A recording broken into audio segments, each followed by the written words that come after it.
Welcome to this new video. আজকের এই ভিডিওতে আমরা শিখব যে কেবলমাত্রের নিয়মে কেন উদ্দেশ্য আর বিধেয় এর চেঞ্জ হয় এবং কেবলমাত্র কোন জায়গায় থাকলে উদ্দেশ্য বিধেয় চেঞ্জ হবে না, কীরকমভাবে কী করতে হবে। তো কেবলমাত্রের টোটাল যে ব্যাখ্যাটা সেটা আমরা এই ভিডিওটা থেকে শিখব।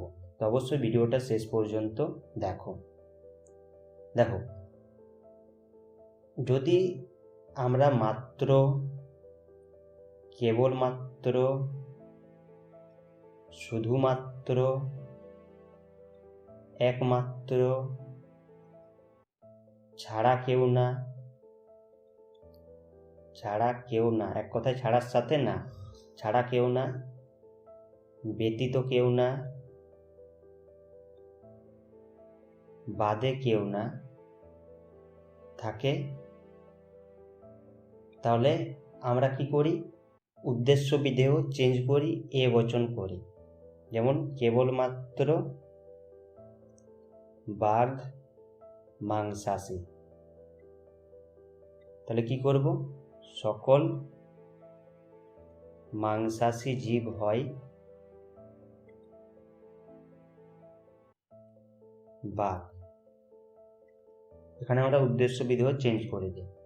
তাহলে এই জায়গায় সবসময় মনে রাখবে যে ছাড়ার সাথে যদি না দেখতে পাও, ব্যতীতর সাথে না দেখতে পাও, বাদের সাথে যদি না দেখতে পাও, তাহলে সেক্ষেত্রে উদ্দেশ্য বিধেয় চেঞ্জ করবে।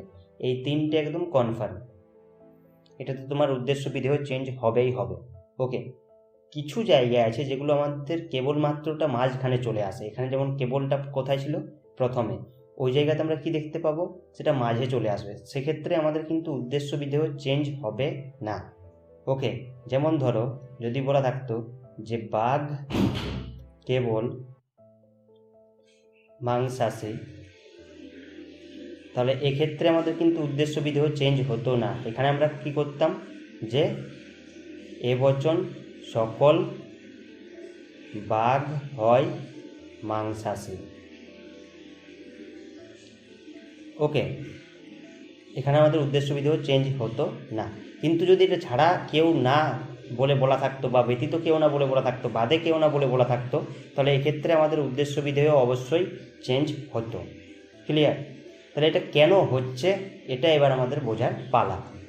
দেখো, কেবল বাঘ মাংসাশী, কেবল বাঘ মানে বাঘ ছাড়া আর কেউ মাংসাশী নয়।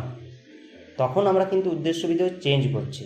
কেন করছি চেঞ্জটা? দেখো, যদি এটাকে লিখি যে সকল বাঘ হয় মাংসাশী, সকল বাঘ হয় মাংসাশী, তার মানে আমরা কি বুঝবো? যে সব বাঘ মাংসাশী, কিন্তু বাঘ ছাড়াও আরও মাংসাশী জীব থাকতে পারে। কিন্তু যদি লিখি যে সকল মাংসাশী জীব হয় বাঘ, সকল মাংসাশী জীব হয় বাঘ, তার মানে এর মিনিংটা আমরা কি বুঝতে পারছি?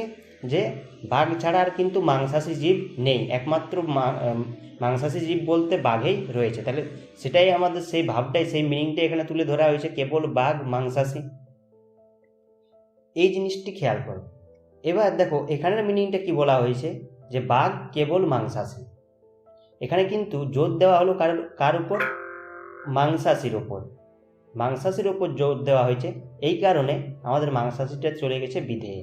তো এখানে আরেকটা আমাদের রুল কি হয়, যে যার ওপর জোর দেওয়া হয় সেই পদটা আমাদের কিন্তু বিধেয়ে চলে যায়। তাহলে কেবল বাঘ, এখানে বাঘের ওপর জোর দেওয়া হয়েছে, সেজন্য বাঘ গেছে বিধেয়ে, এটা আমাদের ঠিক, এটা হচ্ছে ভুল। আর এখানে বাঘ কেবল মাংসাশী, তাহলে মাংসাশীর ওপর জোর দেওয়া হয়েছে, এই কারণে মাংসাশী চলে গেছে বিধেয়ে। ওকে, তাহলে দু ক্ষেত্রে আমাদের কি হলো? একটা ক্ষেত্রে এ বচন হলো, উদ্দেশ্য বিধেয় চেঞ্জ হলো, আরেকটা ক্ষেত্রে এ বচনে উদ্দেশ্য বিধেয় চেঞ্জ হলো না। এই জায়গাটা কিন্তু সবসময় মাথায় রেখো। বাকি ছাড়া কেউ না, ব্যতীত কেউ না, বাদে কেউ না থাকলে উদ্দেশ্য বিধেয় চেঞ্জ করবে। আর এই চারটে জায়গা মাত্র, কেবলমাত্র, শুধুমাত্র, একমাত্র যদি প্রথমে থাকে তাহলে উদ্দেশ্য বিধেয় চেঞ্জ করবে। আর যদি এরকম মাঝে থাকে তাহলে উদ্দেশ্য বিধেয় চেঞ্জ করার দরকার নেই, জাস্ট সিম্পল এই বচন রাখবে আর যেমন তেমনই রাখবে। ওকে, তাহলে আশা করি ভিডিওটা থেকে বুঝতে পেরেছো কীভাবে চেঞ্জ হচ্ছে আর কেন চেঞ্জ হচ্ছে। ওটা মিনিংটা আমাদের ঠিক রাখার জন্য চেঞ্জটা করতে হয়, যাতে ভাবটা এক থাকে। ভাবটা যদি চেঞ্জ হয়ে যায় তাহলে সেটা কিন্তু বচনটা ভুল হয়ে যাবে, এই কারণে। তো আশা করি বুঝতে পেরে গেছো এই ভিডিওটা থেকে। আর কোনো কিছু প্রবলেম থাকলে বা কোয়েশ্চেন থাকলে কমেন্টের মাধ্যমে বা হোয়াটসঅ্যাপের মাধ্যমে জানাও। ওকে, বাকি আরও শিখতে চলছি আমরা লেসনগুলো থেকে, পরের লেসনগুলো থেকে, পরের ভিডিওগুলো থেকে। বন্ধুদের সাথে অবশ্যই ভিডিওগুলো শেয়ার করো, তাদেরকেও শিখতে কিন্তু সাহায্য করো। চলো দেখা হবে পরের একটা লেসনে।